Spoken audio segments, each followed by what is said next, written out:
ગુજરાતના ભાજપનું નેતૃત્વ કરે છે ત્યારે એમના દ્વારા જે શબ્દો વાપરવામાં આવે એ કોઈ કાળે ચલાવી ના લેવામાં આવે, બરોબર. એક નારી વિશે તમે આવી અભદ્ર ટિપ્પણી કરો એ ના વાવથરાદની સંસ્કૃતિ છે, ના ગુજરાતની સંસ્કૃતિ છે, બરોબર. એમને જે લેવલે બેઠા છે એની માન મર્યાદા એ પદની તો હોવી જોઈએ ને, ખુદની હોય કે ના હોય, પરંતુ એ પદની માન મર્યાદા રાખવી જોઈએ. અને કોઈ એક આગેવાન તરીકે દરેક સમાજને ભેગો લઈને ચાલવાની ભાવના રાખવી જોઈએ. એની જગ્યાએ બે સમાજ વચ્ચે વર્ગ વિગ્રહ થાય, સમાજો વચ્ચે આજ પાર્ટીની અંદર દરેક પાર્ટીઓ અંદર હોય, બરોબર, પોતપોતાની વિચારધારા હોય, પણ ચૂંટણીઓ પૂરતી હોય. કઈ તમે વ્યક્તિને પર્સનલ ટાર્ગેટ કરી અને એના વિશે જે ટિપ્પણી કરી છે, અને આ એક કોઈ ગેનીબેન પૂરતું નથી, આ સમગ્ર મહિલાઓનું અપમાન છે.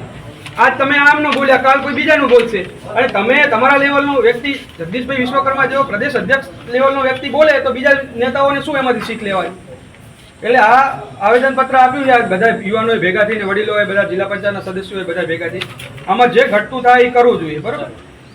આ તમને એક વિનંતી કરવા આવ્યા છીએ, કેમ કે આ કલ્ચર આપણું છે નહીં, આ સંસ્કૃતિ આપણી છે નહીં.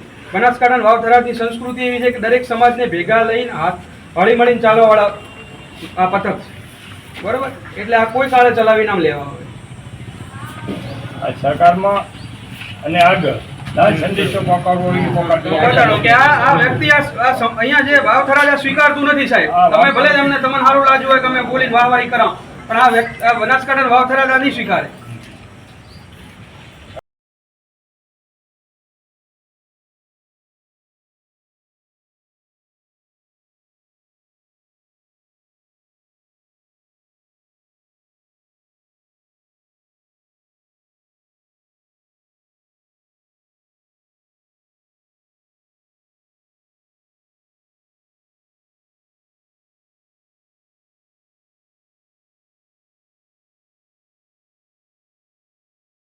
જગદીશભાઈ વિશ્વકર્મા એ બનાસકાંઠાની ધરતી ઉપર આવીને એવું બોલ્યા કે અમે ગેનીબેનના સાડીના પલ્લુમાંથી સીટો ખેંચી લીધી.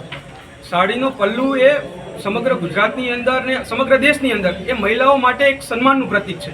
એ સાડીનું પલ્લું જ્યારે માથા ઉપર હોય ત્યારે સંસ્કાર બતાવતું હોય છે, અને એ જ સાડીનું પલ્લું જ્યારે હાથમાં રાખીને કોઈ મા કે બેન એ જ્યારે નાના ભાઈને કે પરિવારના કોઈ સભ્યના માથા ઉપર હાથ રાખે ને સાડીનું પલ્લું લઈને, ત્યારે આશીર્વાદ રૂપી બનતું હોય છે. ત્યારે તમે આવી અભદ્ર ટિપ્પણી કરીને ના માત્ર ગેનીબેનનું પરંતુ સમગ્ર ગુજરાત અને દેશની મહિલાઓનું અપમાન કર્યું છે.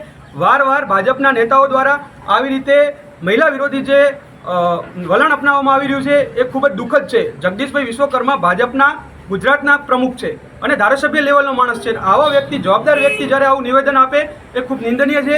જગદીશભાઈ વિશ્વકર્માને માફી માંગવી જોઈએ, કારણ કે આ વાવ-થરાદ જિલ્લાનું જે કલ્ચર છે એ કલ્ચર દરેક સમાજને સાથે લઈને ચાલવાનું, ભાઈચારો, પ્રેમ અને સ્નેહ જોતું હોય છે. ત્યારે આ તમે કોઈ એક આગેવાન તરીકે તમે અલગ અલગ પાર્ટીની અંદર હોઈ શકો, તમારી વિચારધારા અલગ હોઈ શકે, પરંતુ ચૂંટણીઓ પત્યા પછી દરેક સમાજે ગામની અંદર, તાલુકાની અંદર અને જિલ્લાની અંદર એકબીજા માટે પ્રેમ અને સ્નેહ રાખતું હોય છે. ત્યારે તમે સમાજ વચ્ચે વિગ્રહ થાય, કોઈ વ્યક્તિ વચ્ચે વિગ્રહ થાય, એવા પ્રયત્નો એ જગદીશભાઈ વિશ્વકર્મા ના કરવા જોઈએ. વાવ-થરાદની ધરતી અને બનાસકાંઠાની ધરતી આ કોઈ દિવસ સ્વીકારશે નહીં, અને જગદીશભાઈ વિશ્વકર્માને માફી માંગવી પડશે.